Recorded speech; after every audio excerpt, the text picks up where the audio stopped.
Hello. I hope everybody's doing well and trying to stay out of this heat. I cannot believe how hot it is already. So today I wanted to talk about dies and some of the different ways that we can use them. So we're used to using dies like this, maybe to cut the rectangle, to cut out our pieces, just use them in the way that they were intended, like that. We've also can use a die to make something where you can see through. Okay, so we would use our die to cut that out, and then the image that you have on the inside you would be able to see. Again, often we use these dies as a mat. Very usual ways of using it. These are the stitch nested dies that I really like so well. We've used dies this way, cutting out the rectangles so that we can make a card with a little bit of interest. And then I got this card and I thought, well, this is neat because you could cut a rectangle and then you could use your square die to cut out and make something that looks more like a window or a door. And I really like that from our Timeless Tropical set. We made this card also, if you remember our flip-flop card, where we used our square die sideways and just cut halfway in so that we could make this card. So what I thought was, these are very neat dies where you can get the stitched shapes, and it comes with the circles, circles, squares, and ovals. So how about if we took the square, and I was using the smaller square, I think the small, not the smallest, and put it on here, but cut it out 3 different times. Okay, you could make yourself a little zigzag, and then you notice that I smeared that, but you could put something here that you could see through, and then you could still use the large square on the front. So to do that, all I did was to take my regular card, fold it in half. I drew a line, if you can see the line, out 1 inch, and then I drew this one in the middle, which would be 2 and 7/8. Okay, so then I line up the die where I want to cut, and I'm lining it up because I wanted this one to be right in the middle. And then I would take a Post-it note, or you can take washi tape, and then I put it right along there to hold the die, but also to show me that I only cut this far. So when you're going to do that, you want to make your sandwich, okay, with your platform, and then you want to only put the top plate over where you want to cut. And that way, this part won't cut. And I did that, and then I moved it to either side so that I was able to cut the 3 squares. You can see on the back, actually, I got one side a little bit closer than the other, but it's okay. So how about let's do the same thing with the ovals.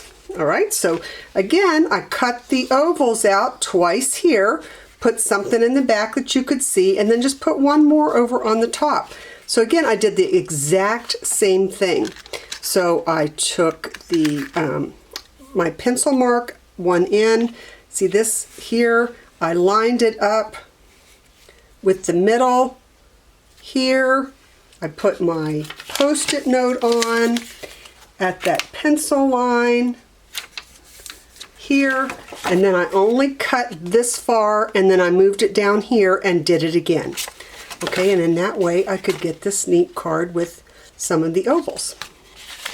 So how about if you want to take the ovals another way? So this one I just folded the card long ways instead. Let me move that one out of the way. And I just marked it again 1 inch up from the bottom. Put this one at 2 1/8 would be halfway. And then I cut the smaller oval 3 times. Cut it here, just to the line, cut it here, cut it here. And that gives you, and you could, go back and actually cut these out of white and make different ones there. Just think it gives you a nice little border. And then last but not least, using the ovals again, I went up 2 2 inches this time from the bottom. Again, marked the middle. And then I put my die on this way and only cut to the line. And then I snipped it on both sides along the line. So you can see I snipped it there, and then I just cut out the half of the oval. And then you can always decorate the inside, so it just gives it a little bit of interest. Okay, so one more thing with the dies. You know, if I was to take a card and fold it in half and then cut out an inch off the end, then you can see the inside of the card. And if I wanted to put, like, let's say dragonflies here and here, overlapping, that's nice and it looks okay, but this is very flimsy. And to me, if you're opening and closing the card, I would be afraid that they would get torn. So instead, what did I do? I did the same thing with my dragonfly dies. I lined them up. I only cut over so far, and now I can put these, glue these right on top, and I have the background for the wings, and I also have a much sturdier card. Okay, so again, I did that twice, and then if you put the piece of white on the inside, and then you can lay this right on top. Okay, so your dies don't have to just be for cutting out the shape intended. They can also be for helping you to make a border. Okay, so I had one more I wanted to challenge myself, and we had this Christmas layers dies last year, and it had the little boughs, it had the poinsettias, and then it also had this snowflake. So I thought, could I make a snowflake border? So I lined this up where I wanted it, I put my tape over, I cut it out. Again, I'm just going to show you one more time. I cut it with plate just here, so all I'm going to do is cut this. All right, and then when I take off the tape, you can see that that's what's cut. Then I wanted to line this up a second time, and again, now I would put this right across here. I would run it through the machine again, okay, and then that would be cut out. So then what do? You say, well, it's not really cut all the way. You know, I can cut some of this out, but if you will just take your paper snips, which I had right here just a minute ago. Oh well. Oh, they're there. And if you'll snip in from the edge, anything that's not already torn out, see, now you can make your border. And I made one ahead of time just because I knew this one would take a little while to punch out all the little pieces.